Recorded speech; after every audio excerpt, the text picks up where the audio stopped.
Welcome to Heart of Wealth, your weekly pulse check on the wealth industry. I am Noura Zah, your host this week. Today on the show, market turbulence is reflecting what's going on in the wider world, but how should investors respond? M&A is absolutely dominating the wealth and asset management space this week, with Janus Henderson, Lion Trust and Brown Shipley all caught in the crosshairs. And finally, we'll dive into the FCA's new proposal to simplify pensions and investment advice rules. Joining me today are Citywire's Charles Walmsley and veteran former fund manager Richard Buxton. Welcome to you both. All right. Thanks, Noor.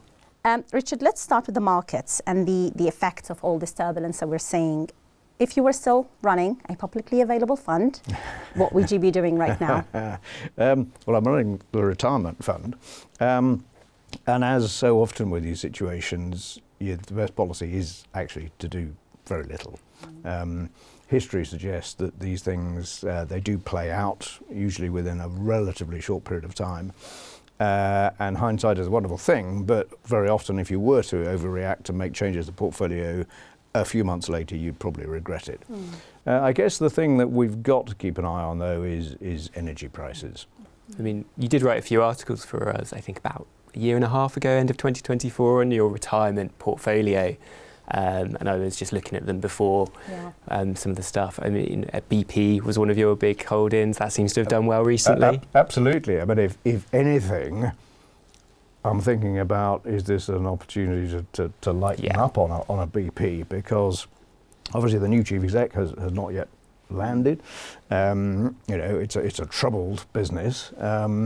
The balance sheet is okay, but it's not terrific, and they are making disposals to address that.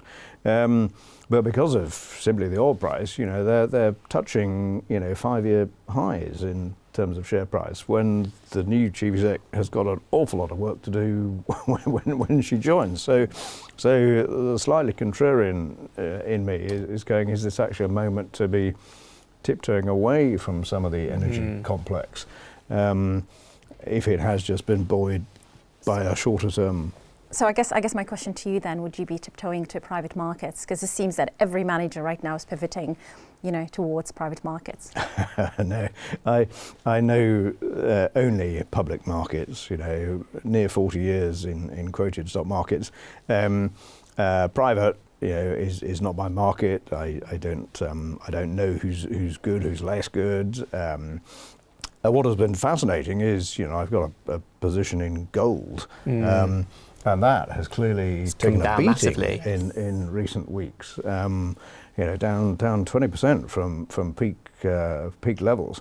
So as ever with these situations, unintended consequences playing out in markets. So I've not changed my position in gold, but that was a surprise that it had such a fall. Well, I thought one of the side effects as well has been that we've reported on is that a lot of these MPS or multi-asset funds that were outperforming, suddenly they've taken a bit of a swing in the last few weeks because of gold. Absolutely, I saw your article. I mean, it's been a very popular trade.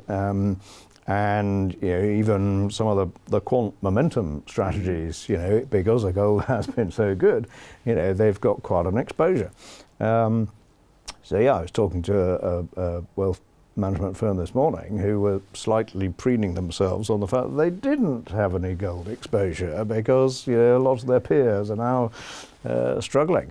That's always the way. You talk about your successes, don't you? After the fact. Absolutely. Charles, obviously you chat to wealth managers and advisors. Yes. What are some of the things you've been hearing and what they've been saying about all this instability in the market? Well, I think one of the most interesting things is people are used to these events now, and clients sort of are actually getting a lot more comfortable. And if you have an advisor, you feel that you're comfortable with them.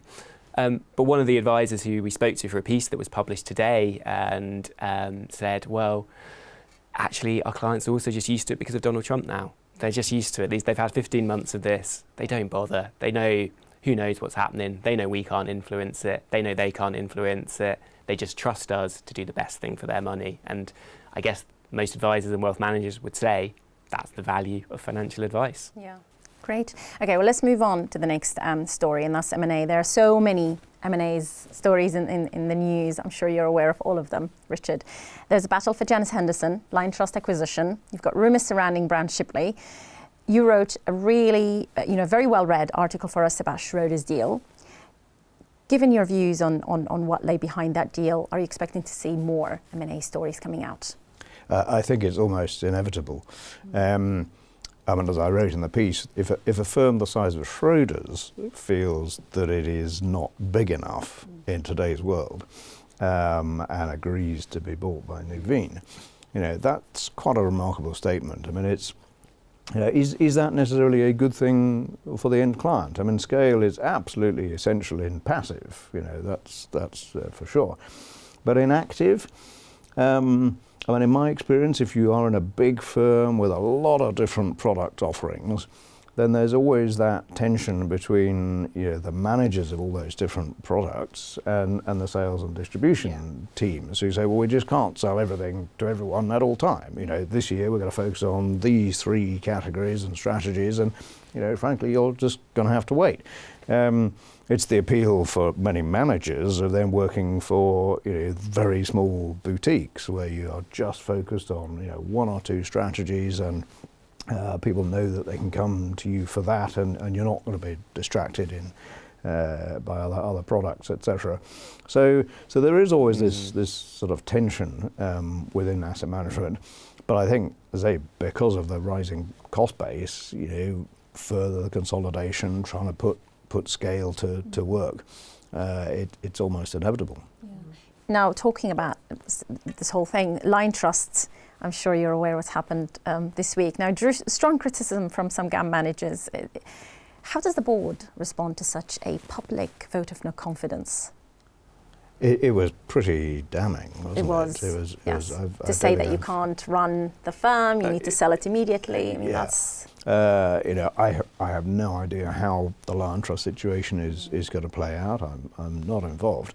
But I think, it does demonstrate that, it's a business not without risks. And, when things are tough, again, it comes back to the fact that it's a capital light business. So, an aggressive person coming in and building a stake, it doesn't have to be very big for them to make a lot of noise.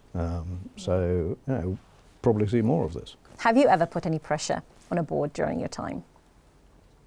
Oh gosh, the scars on my back from various issues of governance or strategy over the years, but particularly when I was at Schroders, because we were a big investor. We had quite sizable stakes in a number of companies, and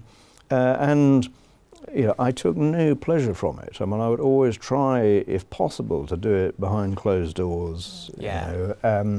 But if you weren't getting anywhere, it's extraordinary how then, if you go public, suddenly your inbox, is filled with other managers. We're completely with you, but we're not allowed to say that. We're owned by a big bank, so we can't say anything publicly. But we're right behind you. And you go, oh, great, thanks. Okay, great. Well, let's move on. I know that you've mentioned the advice, and the FCA has just released that sort of significant paper. What the FCA actually proposing here, Charles? It's kind of. They've had this thing for a while, simplified advice. Yeah. Apparently this is not simplified advice, this is simplifying advice, just to keep it, as ever, with regulatory papers, nice and clear. But they're very well-intentioned reforms, I do think, and a big part of it is trying to clarify their expectations and get clear to advisors. We want you to be offering services to more people. So the key reform, which was actually something Citywire broke back in last December, that the FCA was looking at it, is that advisors won't have to do an annual suitability review for each of their clients. What's been some of the reactions so far? It's been mixed, as ever. Again, people. I think there's been a lot of people who always say we're cautiously optimistic that this is the right reform. And I suppose the FCA will see that as a big win, because if people aren't fully criticising them, I think that shows there's a shift. There